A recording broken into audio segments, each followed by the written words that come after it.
안녕하세요. 오늘도 지금 출근하기 전에 잠깐 녹음을 하고 싶어서 카메라를 켰는데요. 오늘 얘기해 볼 주제는 좀 돈 얘기입니다. 제가 개인적으로 자산을 형성을 해 가면서 제가 이제 돈을 모으면서 느낀 점인데, 자산이 일정하게 올라가는 것이 아니라 배수의 형태로 늘어난다입니다. 예전에 제가 유명하신 블로그에서 본 글이 갑자기 생각이 났는데요. 글이 지금은 삭제되어서 볼 수는 없습니다. 내용이 뭐였냐면 1억을 빨리 달성하는 게 중요하다.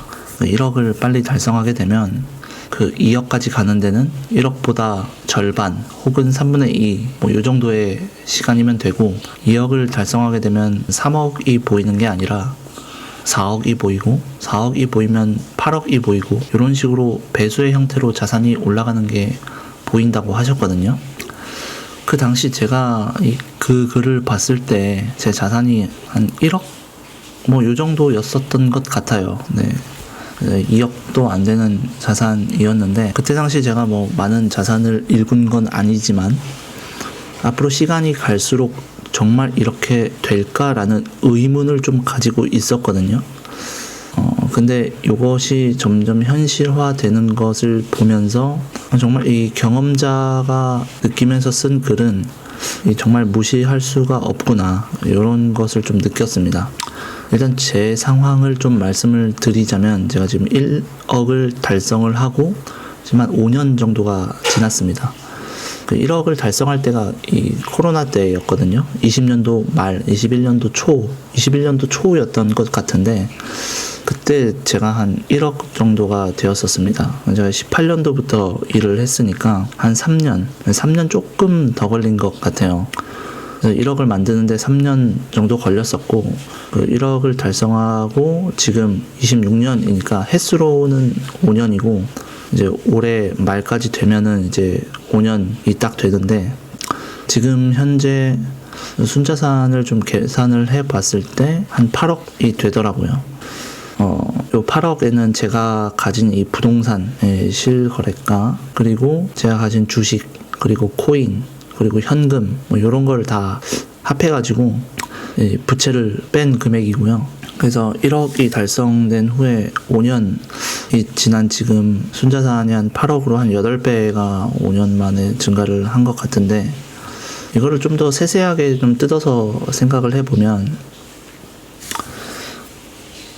1억까지는 제가 3년 정도가 걸렸고, 거기서 2억을 가는데 한 1년 반 정도 걸렸었던 것 같아요. 그때 22년도 하반기 요쯤이었던 것 같은데, 정확히 이게 기억은 안 나지만 제가 22년도에 부동산을 매입을 하면서 하반기쯤에 그때 한 2억 조금 넘게 이제 들고 있었거든요. 그래서 2억까지 총 제로 베이스에서 2억까지 한 4년 반 정도가 걸린 것 같아요. 도에 2억을 넘어서 1억에서 2억 가는데 1년 반 걸렸고, 그래서 2억에서 4억까지는 25년도였던 것 같아요. 작년 기준으로 25년도에 4억이 됐었던 것 같고, 그리고 지금 26년 만에 8억인데, 요 사이에는 그 사이에 이제 부동산 가격도 오르고 자산 가치가 오른 것도 있겠지만, 제가 25년도에 아내와 결혼을 하면서 자금을 합친 것도 좀 포함이 되어 있습니다.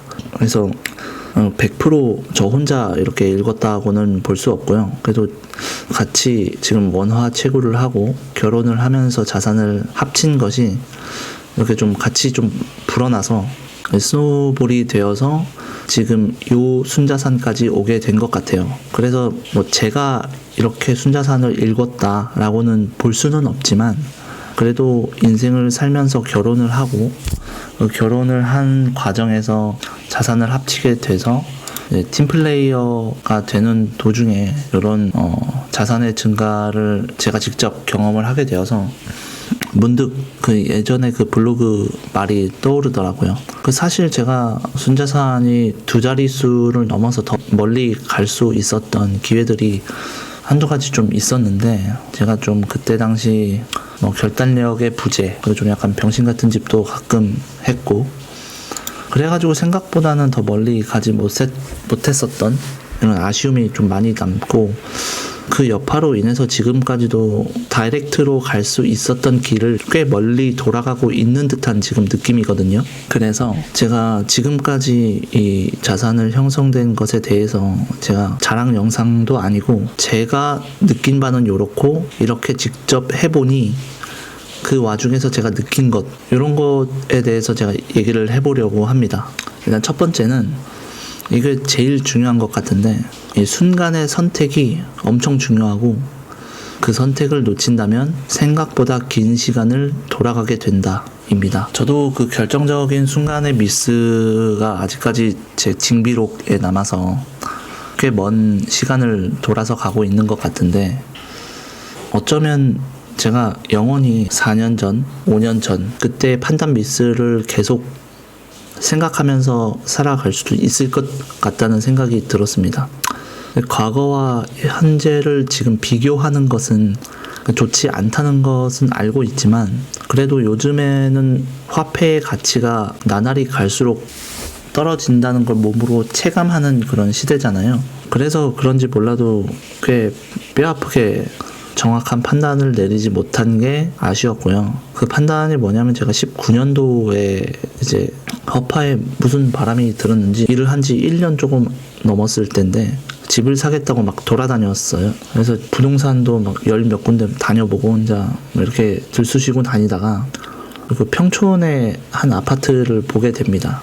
그래서 그게 갭으로 그때 한 1억, 한 1,000, 1억 2천 요 정도였었던 것 같아요. 그래서 요거를 계약을 해야 되나 말아야 되나 되게 고민을 하고 있었어요. 물론 저한테 1억 1, 2천이 없어가지고 엄마한테 빌리고 여기저기 돈 땡겨가지고 집을 매수를 하려고 했었는데, 제가 평촌이나 요곳은 연고가 없는 지역이거든요. 그래서 그리고 제가 그때 해외 출장을 되게 많이 왔다 갔다 할 시기라서 또 출국 날짜는 다가와 오고 어떻게 결단을 하지 못해서 매수를 못했었어요. 그래서 그게 이제 결론적으로는 코로나를 맞으면서 1년, 2년 사이에 100 이상이 뛰고, 그때 그 매물을 잡았었더라면 지금 그거 발판으로 더 높은 급지의 부동산을 매수를 할 수 있었는데, 일단 아쉽게도 그렇게 하지 못했고, 그래서 지금도 옆길로 꾸준히 돌아가고 있는 상황입니다. 그래서 앞으로 그때 선택을 하지 못함에 대한 저의 벌, 요것을 영원히 뛰어넘지 못할 수도 있겠다라는 생각도 드는데요. 살면서 누구나 3번 정도의 기회가 온다고 하잖아요. 저도 그때 그게 기회인지 몰랐고 코로나가 올지도 몰랐고, 근데 지나고 보니까 한 3년 지나고 보니까 알겠더라고요. 아, 그때 내가 왜 부동산만 여기저기 다니고 그 더운데 땀 흘리면서 임장하고 집 보러 다니고 이거 왜 했나. 그 주변에 이런 책사도 없으니까 혼자 다니니까 그때 이제 집을 사야 된다는 느낌을 못 받았었던 거죠. 그때 매매가와 전세가의 갭, 그리고 지금 부동산 역사를 미리 공부하고 알고 누가 알려줬었더라면 제가 그 기회를 잡았었을 텐데, 물론 누가 알려주는 것보다 제가 스스로 습득을 하고 이런 게 더 중요하긴 하지만, 기회가 기회인 줄 모르고 선택을 안 함에 대한 벌을 아직까지 받고 있다고 생각을 합니다. 근데 그 기회가 왔을 때 어떻게 이게 내게 온 기회인 줄 알고 잡을 수 있을까? 이게 참 인생을 살면서 되게 큰 난제인 것 같아요. 주변에 도와주는 사람이 있고 내가 그 어떤 안목을 가지고 있으면 이게 기회다라는 것을 어느 정도 눈치를 챌 수 있을 것 같은데, 대부분의 사람들이 인생을 살면서 후회가 다 있을 거예요. 저 또한 있고. 근데 이게 지나고 나서 후회하는 것을 보면은 그때 기회였다는 것을 대부분의 사람들이 모르고 지나간다는 뜻이잖아요. 그래서 요거를 어떻게 미리 알고 내가 선점을 할 수 있을까? 제가 생각했을 때는 요거는 딴 방법이 없습니다. 그냥 최대한 많이 보고 듣고 읽고 요게 답인 것 같아요. 사실 요즘에는 정보의 홍수잖아요. 인터넷의 영향으로 유튜브에서도 다른 사람들의 의견, 그리고 고수들의 의견을 쉽게 들을 수 있고, 블로그에도 지금 많이 네이버가 AI에 먹혀가지고 검색을 하면 쓸데없는 정보만 많이 나오는 블로그가 대부분이라고는 하지만 그래도 찾다 보면은 제야에 숨어있는 이 고수들이 많거든요. 그리고 인터넷 보면은 주식으로 예를 들어봐도 워렌 버핏이나 드러켄 밀러 뭐 이런 사람들의 포트폴리오를 무료로 볼 수가 있잖아요. 이런 걸 보면서 나보다 더 잘하는 사람들의 어떤 포지션이나 이런 것을 참고를 하면서 나도 그렇게 플레이를 할 수 있는 거죠. 그러니까 내가 어떠한 정보를 얻으려고 하면은 되게 쉽게 얻을 수 있는 정보들이 많기 때문에 항상 그것을 참고해보고 읽고 보고 이런 능력이 갈수록 점점 중요해질 것 같다는 생각이 들었습니다. 그 수능 강사분이시죠? 현우진 선생님이 살면서 항상 옆과 뒤를 봐야 된다고 강의 때 얘기를 하셨거든요. 그 뜻이 앞보다는 내 현재 주위에 귀 기울이고 내가 지나온 것들을 보면서 복기를 하면서 가는 것이 앞을 보는 것보다 더 중요하다는 뜻이 아닐까. 그렇게 되면 점점 앞을 보게 되는 능력도 생겨나기 때문에 그렇게 말씀을 하신 게 아닌가 하는 생각이 들더라고요. 어쨌든 인생은 100% 만족하는 선택은 없고 항상 후회의 연속이잖아요. 어떤 선택을 하든 후회는 있기 마련이고 후회가 없는 인생도 저는 잘못됐다고 생각을 하기 때문에 그래도 오답을 줄이는 노력이 필요하다고 생각을 합니다. 내가 선택을 미스하더라도 오답만큼은 답안지에 마킹하지 않는 그런 판단력이 있는 사람이 되는 게 중요하고 그렇게 하면은 그래도 웬만큼은 살 수 있는 시대이지 않나 싶습니다. 네, 첫 번째 주제 좀 말이 길어진 것 같은데 빨리 좀 짓겠습니다. 출근을 해야 돼가지고. 두 번째는 결혼은 일찍 할수록 좋다입니다. 뭐 결혼할 때 뭐 누가 손해고 혼자가 편하고 자산 합쳐야 되고 먹여 살려야 되고 이렇게 좀 부정적으로 생각하시는 분들이 아직도 좀 많은 것 같아요. 근데 제 생각은 결혼은 무조건 하는 게 맞다. 단 가치관과 소비 습관, 유머, 코드 이런 게 맞으면 무조건 묻고 더블로 가야 된다고 생각을 합니다.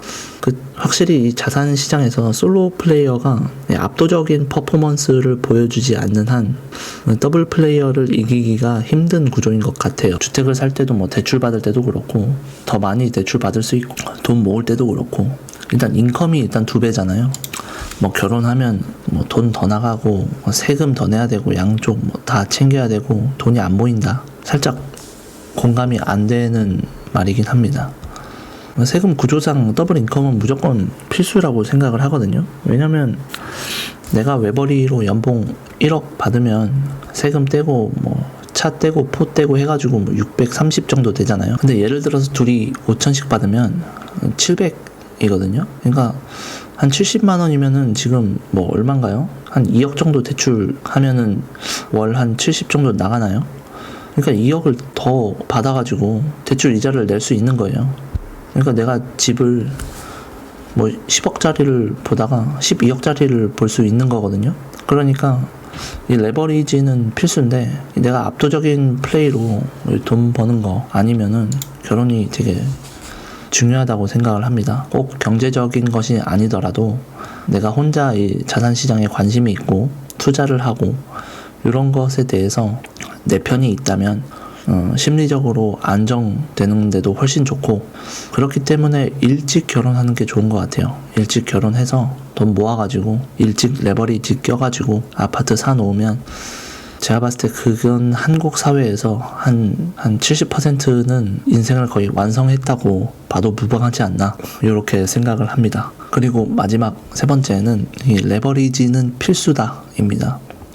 요거는 이 자본주의의 시스템을 구조적으로 이해할 필요가 있죠. 지금 현재 세상이 1달러 생산성을 높이기 위해서 거의 3달러의 빚이 필요한 시대거든요. 그러니까 빚이 없으면 생산성도 안 나오는 거예요. 그러니까 생산성을 높이기 위해서 경제 성장률을 높이기 위해서 빚을 내야 될 수밖에 없는 구조고 그러면 화폐 가치는 당연히 계속 하락을 하겠죠.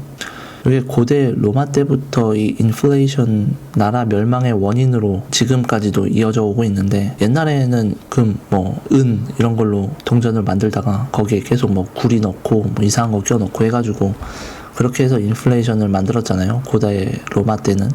그래서 지금도 화폐를 그냥 그 연준에서 숫자 딸깍 입력하면은 몇 조씩 이제 풀리는 세상인데, 그러니까 자본주의는 빛으로 쌓아올린 구조다. 요거를 좀 이해를 하셔야 된다. 은행도 지급 준비율만 놔두고 다 대출을 하는 구조잖아요. 이렇게 다 대출을 해주면 빚은 기하급수적으로 늘어나고, 은행은 그 시스템상에 그냥 그 숫자만 관리하는 거예요. 근데 은행 계좌는 숫자만 찍혀있는 데이터만 표시되는 그런 돈만 남아있게 되고, 실물은 다 대출 나가고 없는 거죠. 그래서 이 레버리지를 필수로 껴야 되는데, 월급을 열심히 모아가지고 주식 계속 사가지고 부자 되는 방법도 있는데, 한국에서는 이 한국 부동산 시장이라는 이 특수한 시장을 대상으로 대출이나 전세, 요 레버리지를 껴가지고 자산을 획득하는 것이 필수다. 전세를 끼고 매입을 하게 되면 내가 무이자로 이제 대출을 받는 거잖아요. 이자도 안 내도 돼요. 이게 좀 사기적인 방법이라고 생각을 하거든요. 요게 있기 때문에 자산 증식이 그래도 가능한 거고, 지금은 이제 정책이 막혀가지고 뭐 전세 끼고 사고 뭐 이런 게 조금 막혀 있긴 하지만, 정책이라는 게 지금 꽉 조였다가 나중에 되면 또 좀 풀어지고, 이런 조였다 풀었다 뭐 이렇게 반복을 하거든요. 그러니까 나중에 타이밍을 잘 봐서 대출 풀고 뭐 이런저런 규제들 풀게 되면은 그때 매수 타이밍을 잡아서 레버리지를 껴서 자산을 획득하는 것이 방법 중 하나다라고 얘기하고 싶습니다. 그럼 매달 나가는 원금, 그 이자 이런 게 만약 두렵다, 그러면 아직 자본주의를 100% 이해했다고 보기는 어려울 것 같아요. 이 지구상의 레버리지가 없는 순간 이 지구의 경제는 다 망했다고 보면 되고, 그러면 자본주의도 없어지겠죠. 대출을 받든 전세를 끼든 뭐 레버리지를 필수로 해서 이 돈이 이제 다른 곳으로 흘러 들어가서 화폐의 수량이 많아지는 속도가 내 급여가 늘어나는 수준, 요거를 압도하거든요. 내가 뭐 물론 피터 린치나 워렌 버핏, 요즘으로 치면 뭐 드러켄 밀러 요 급으로 투자를 잘한다면 예외지만, 일반인이 조금 약간 상위권에 들어가는 게 목표다 이러면은 일정 레버리지는 자산 증식의 필수적인 요소다 라고 생각을 하고 있습니다. 그래서 지금 좀 약간 뭐 급박하게 마무리를 하는 것 같은데, 제가 지금 출근을 해봐야 돼가지고, 일단 오늘은 제가 순자산 1억 달성 후에 8억까지 오게 되면서 자산 증식의 형태가 2, 4, 8, 16 뭐 이런 식으로 늘어가고 있다. 저도 앞으로 16억이 되겠죠. 언제가 될지는 모르겠지만 그때 또 영상을 찍을 수 있었으면 좋겠습니다. 그래서 오늘 제가 느낀 점 3가지를 얘기를 해봤고, 다음에는 또 다른 주제로 얘기를 해보도록 하겠습니다. 감사합니다.